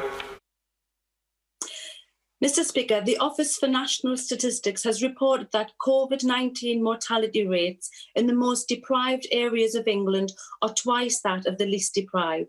Once again, this virus has reminded us of the extreme health and social inequalities in our society. And whilst it can affect anyone from any background, those from the poorest communities have the highest risk and from severe illness and death. Here in the North East, we have some of the highest levels of deprivation in the country, as well as the highest rates of infection. Can the Secretary of State tell me what the government intend to do to reduce health inequalities, both during the COVID-19 lockdown and as part of our recovery from the impact of the virus? Secretary of State. Yes, Mr. Speaker, the Honourable Lady is absolutely right, and this is an incredibly important subject, both, as she says, during the crisis and thereafter. We've got a study underway that Public Health England is conducting into the impact of all sorts of different conditions on the likelihood that COVID-19 will hit you hard. It's true that there is a link to levels of deprivation in the same way that one of the strongest factors other than age is obesity, and that needs to be investigated. And we have seen a bigger impact on people from minority ethnic backgrounds. All these things need to be studied, and levelling up and closing that health inequality gap is an incredibly important part of the government's agenda for recovering from this terrible disease. Jeremy Wright. Thank you very much, Mr. Speaker. As my right honourable friend has said, due to the hard work of the entire health and social care system, we can now look beyond this crisis. So as we do that, can I ask him to say more today and over the coming days about how we intend to balance the need to address a very substantial backlog of more routine and elective work that, as he says, has been understandably pushed aside by COVID-19 on the one hand, with, on the other hand, the need to make sure that NHS staff who've been through an extremely stressful period have the time to recover. That is one of the many balances that we will have to strike in the months and indeed the years to come as we recover from COVID-19. I would say there are three things that we're doing on that. The first is more staff. We brought in more staff, especially retired staff, and we want to keep them. They've been absolutely brilliant and a huge help to the NHS during the crisis. Second is more support to staff. I mentioned the mental health support, but all sorts of other wider support to staff right across health and social care. And the third thing is making sure that we rebuild the NHS, gaining from the improvements that have been made in the eye of this storm. Because there have been improvements to ways of working. There have been huge stride forwards in the use of technology, and we've found areas where that has made a very big positive impact. So whilst, of course, there are parts of this crisis response we want to roll back, there are other parts that we want to pick up and take forward.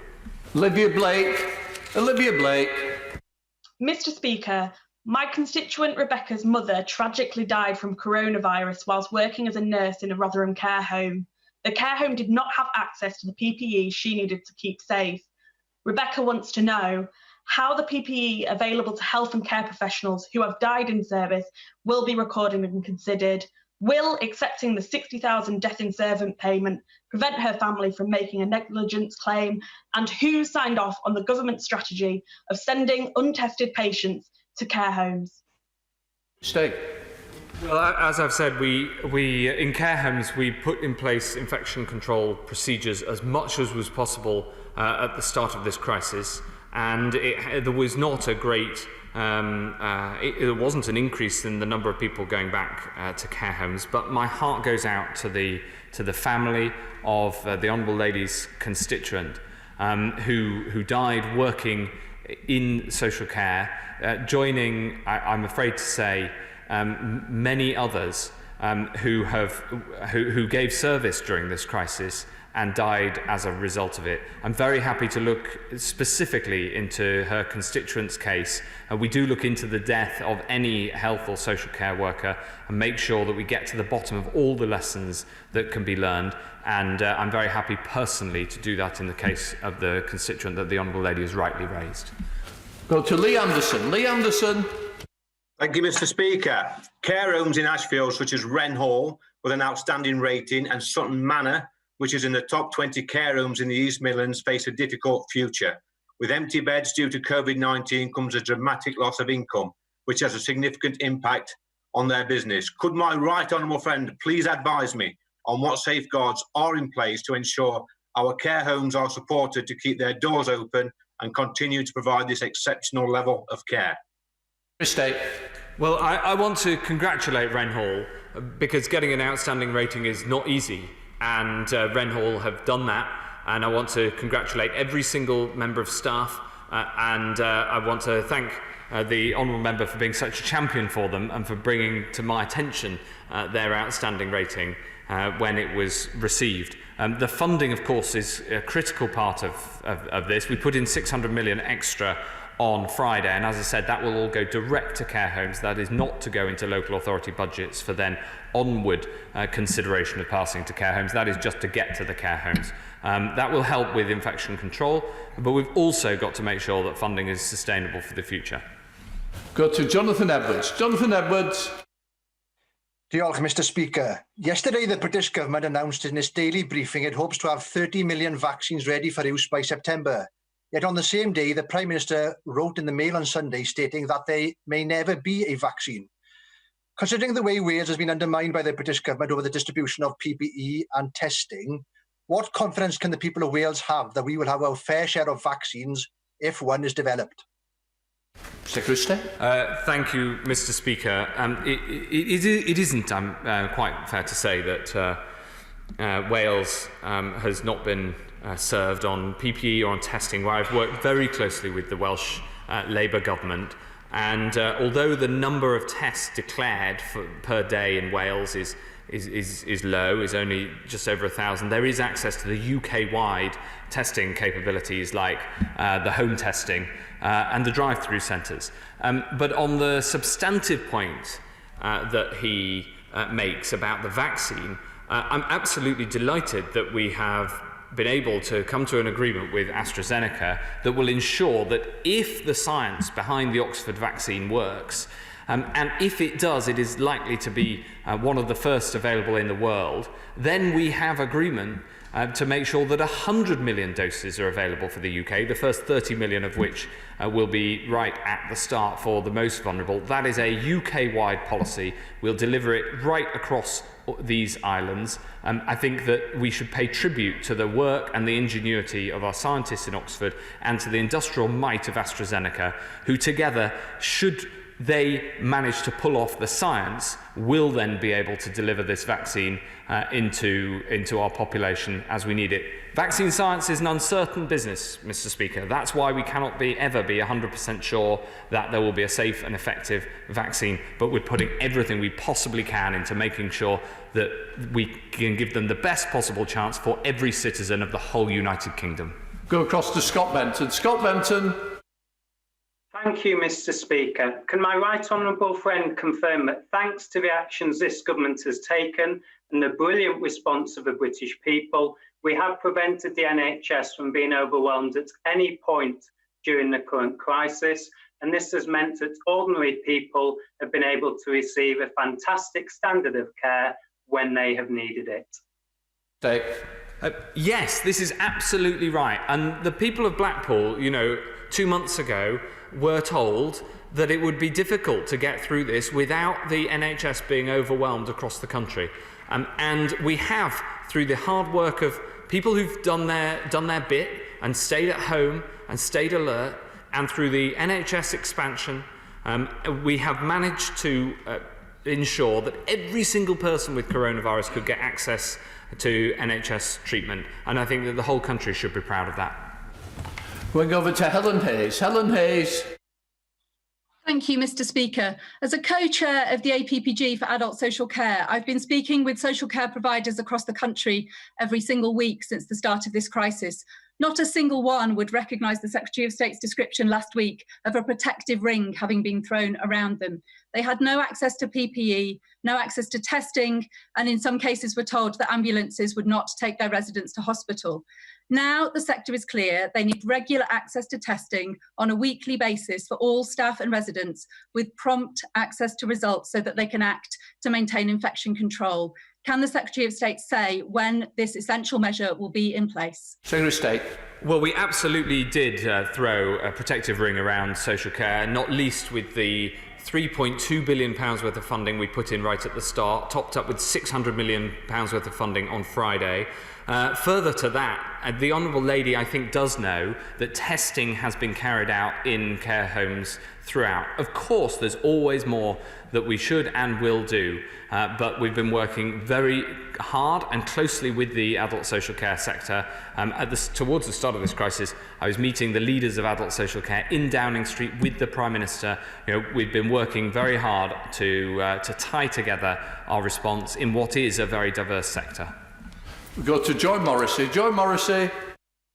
Will my right honourable friend join me in praising the work of local initiatives such as Makers for the NHS in Beaconsfield, who have volunteered their time and money to help contribute and deliver PPE to the NHS and care homes?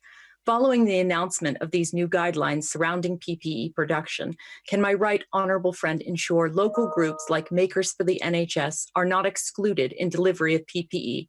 And will my right honourable friend meet with me to discuss how we can support local businesses who are already supporting the NHS and local COVID-19 responses? Yes, I would be very happy to meet with my honourable friend, possibly via Zoom. Or other video conferencing services are available, and to discuss what Makers for the NHS and other voluntary organisations and groups of volunteers have come together to deliver when it comes to PPE. I think is absolutely fantastic. I'll pay tribute to the Daily Mail's PPE campaign. They've raised an enormous amount of money to bring in PPE from China, but those who are making it here in Britain, I salute and I thank. We go over to Barry Sherman. Barry Sherman. Mr. Speaker, does the Secretary of State remember just about a month ago I upset him by telling him that his government's policy of this during this crisis was a shambles? I thought it was getting actually a grip on this crisis until last Sunday's disastrous performance by his Prime Minister. Now we have relaxed the advice to the country at a time when Yorkshire and the North East is doubling its R rate. What's he going to do about that? Can't he get a grip? Can't he stand up to the Prime Minister? The R rate has not doubled in Yorkshire or indeed anywhere else in the country. And by contrast, as I said at the start of my speech, the good news is that things are progressing. The number of people in hospital is significantly down. The number of people in critical care is down by 2/3. And I think that we should be thanking and supporting our NHS staff and others and working together to get to the best possible outcome. Sir David Innes. Whilst acknowledging that no health secretary has faced the scale of challenges that my right honourable friend has, will he join with me in thanking all the staff at Southend Hospital and those who provide associated healthcare for their heroic efforts during this time of national crisis? And will he reassure them all that we do have plans to deliver this vaccine? Yes, absolutely. To deliver the vaccine, we have plans such that, so if the science comes off, and we all hope as much as we possibly can that it will, then we will have the plans in place to ensure that the vaccine can safely be delivered to those who will benefit from it and we have the agreement with AstraZeneca to the production of 100 million doses, 30 million right at the start of that programme. And I want to join my Right Honourable friend in thanking the staff of Southend Hospital, who've done so much in such difficult times to make sure that all of the community can get access to the support they need if they got coronavirus. And who I know now are working on the restoration of other services so that people with any health need can get the support they need. Alan Brown, go to Alan Brown. Thank you, Mr. Speaker. When it comes to test, trace, isolate, the Scottish Government is expanding the resilience of the public health system. The UK Government is expanding outsourcing. Now, while the private sector is part of an overall solution, surely the Secretary should be doing more to limit the profits of the likes of Serco and Deloitte. On the contrary, one of the things that we've learnt in this crisis, I think, as a nation, is that things are best delivered with people working together, public and private sector. And I think this crisis has ended for good the idea that the public sector alone should deliver certain services. Actually, teamwork is the best option. We go to Darren Henry. Darren Henry. Thank you, Mr. Speaker. We are rightly tackling the global pandemic COVID-19. However, there is a danger that the totally preventable diseases of measles, mumps and rubella will re-emerge if vaccinations are missed. Can my right honourable friend reassure me and parents in Broxtowe that it is safe and vital that scheduled vaccinations continue? Yes, it's very important that the scheduled vaccination programme continues wherever possible. And we have protected it as much as possible. We've got to remember that with the vaccine, the hope of a vaccine for coronavirus, so too we've got to redouble efforts to vaccinate children for MMR and also this autumn for flu. Everybody will need to be getting a flu jab if they possibly can, and we'll have more to say on that soon. It is really, really important that people vaccinate, and it's very important that anybody who hears messages from anti-vaxxers stands up to them and says that what they say is wrong and harmful. Thank you, Mr. Speaker. There are reports that COVID-19 test results are coming in some 96 hours after testing.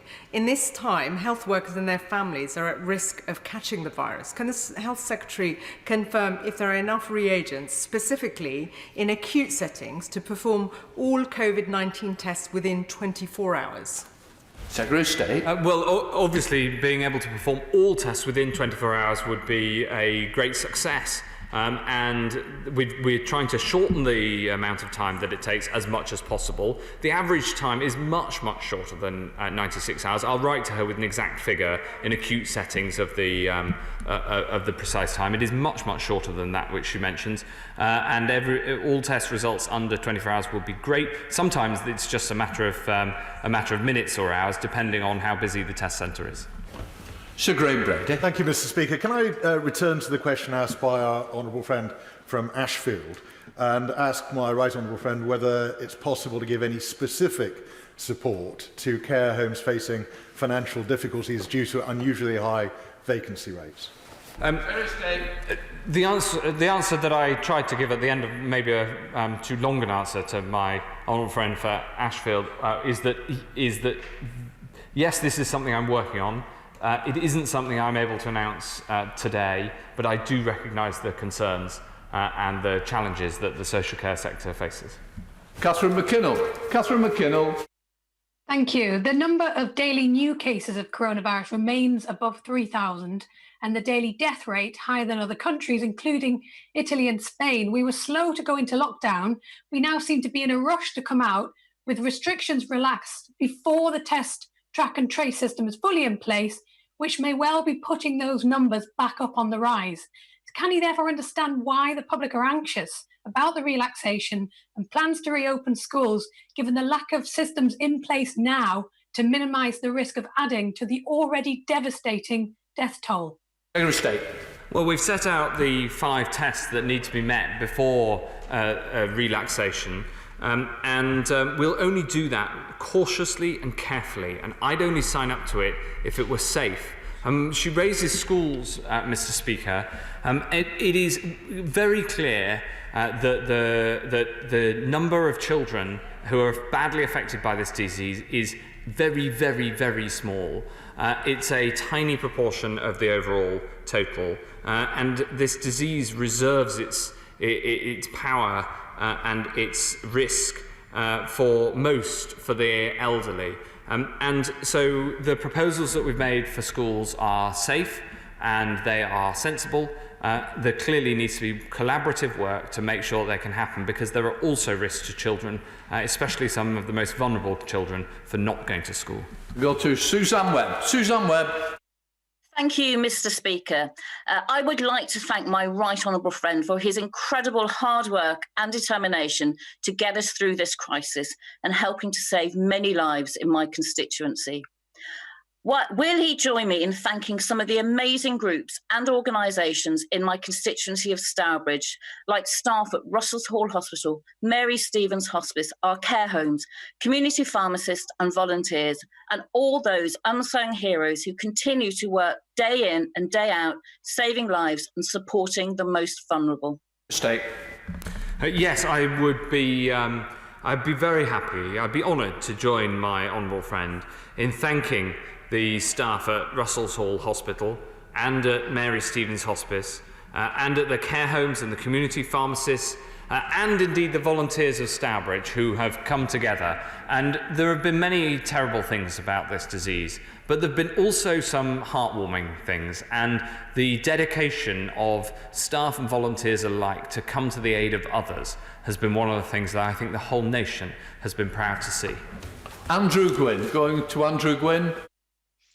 Thank you. But the Secretary of State will know the concerns across Northern England about the government's approach to easing lockdown, and specifically those raised by the Greater Manchester Mayor and the Combined Authority at the risk of a second wave of coronavirus owing to differential R values across our city region. So what measures is he putting in place to ensure, as lockdowns lifted across England, those areas behind London in the curve do not see all the hard work undone? Well, of course, we take the decision on looking at the information for the whole country. And if you look at where the whole country is, we have to take into account the R rate and the level of new cases and all other data from right across the land to decide what is the appropriate step to recommend and to take. And we do this cautiously, and we do it carefully, and we make sure that everybody is taken into consideration and the safety of the whole population is right at the front of our minds. Stuart Anderson. Thank you, Mr. Speaker. Wolverhampton has united throughout this coronavirus crisis, and we have been testing for the virus at a rapid pace. Reagenting chemicals and swabs we have been using has reduced in the last week, and this impacts the testing in care homes.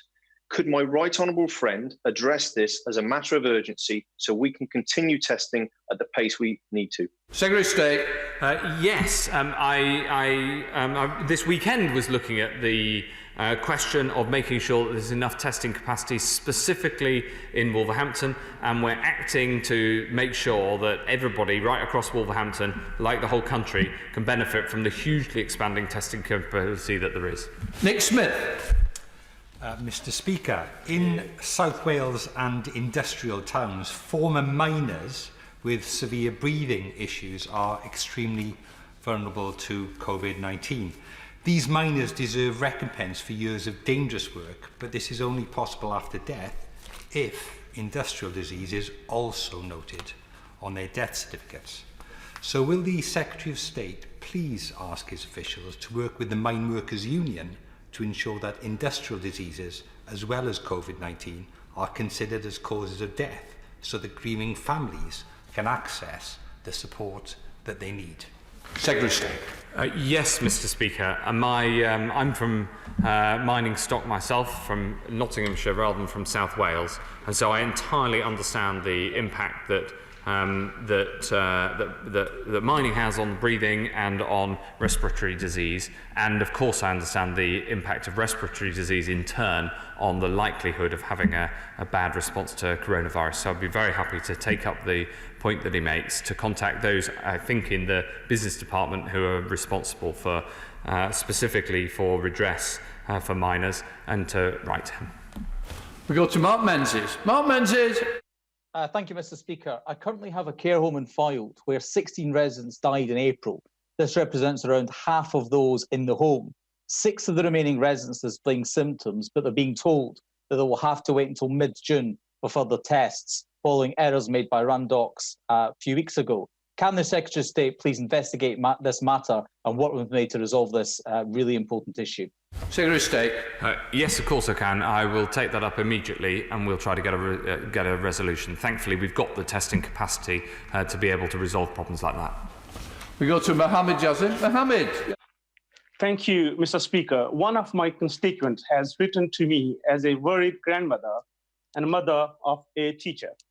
When scientists are divided over coronavirus risk to children and how they might spread the virus, isn't this grandmother right to ask me, why is Parliament virtually empty due to social distancing measures, but her grandchild, who is least able to socially distance, is expected to return to school?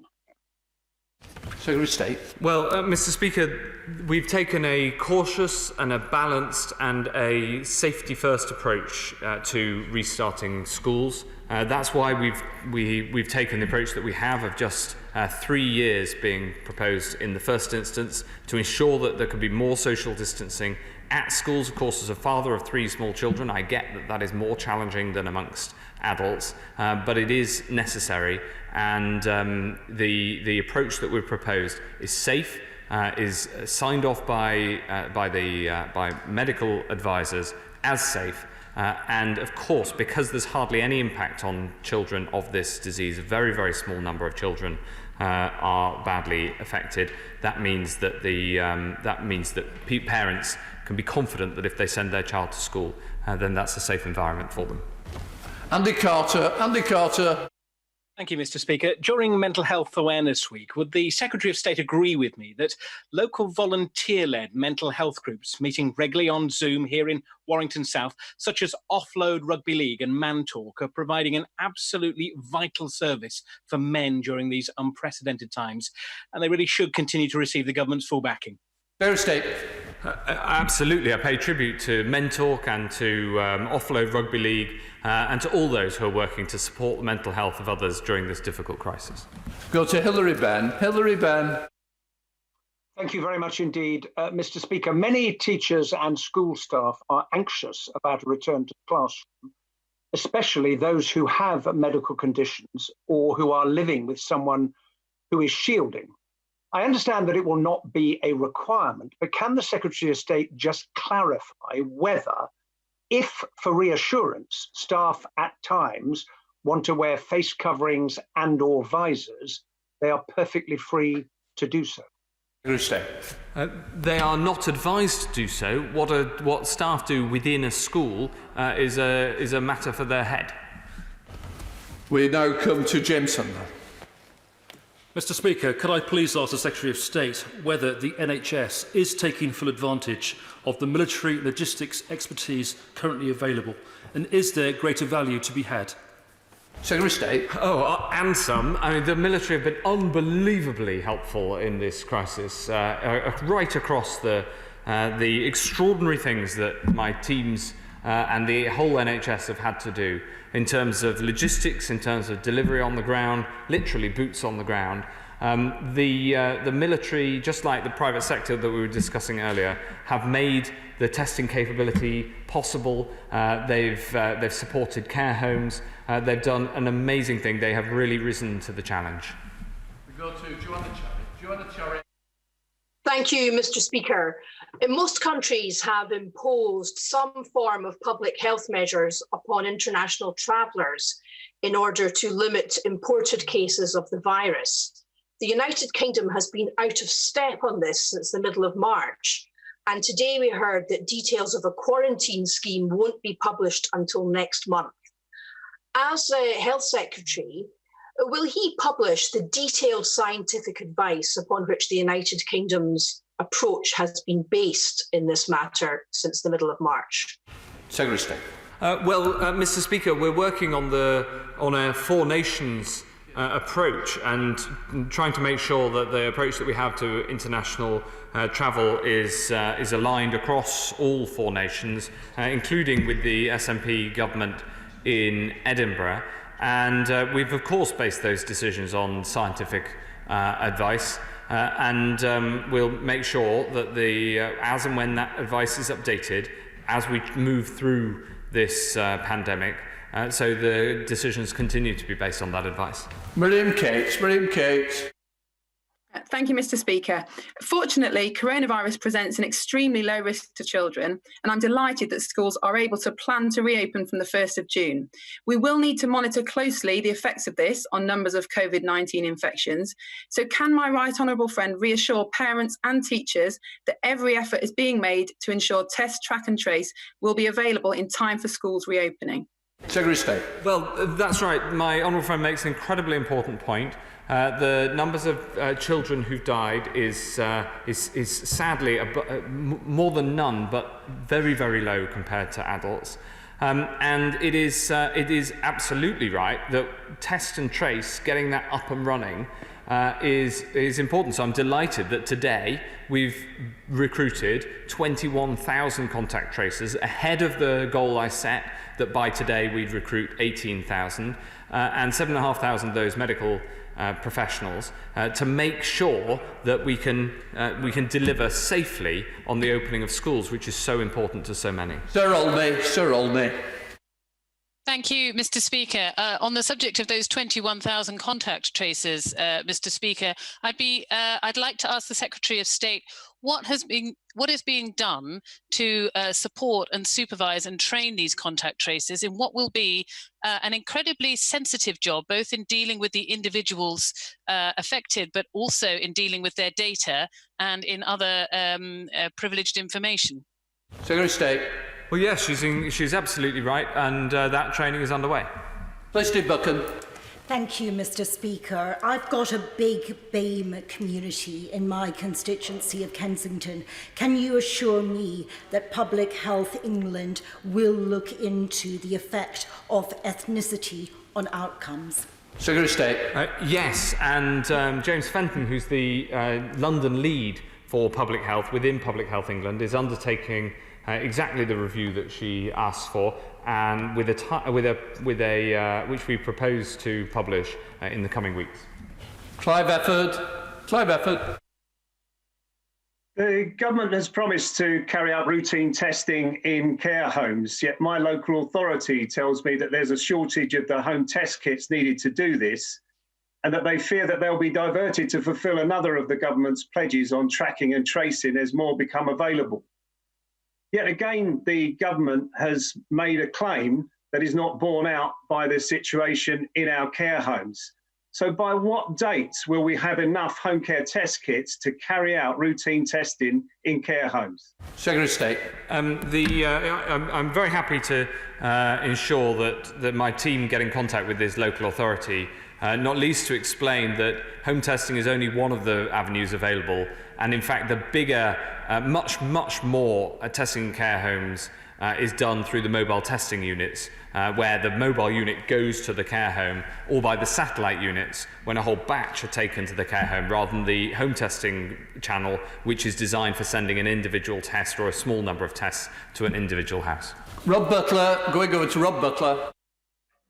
Thank you, Mr. Speaker. An unheralded aspect of the comfort that's been brought to patients in the coronavirus crisis has come from hospital radio stations like the one at Stoke Mandeville.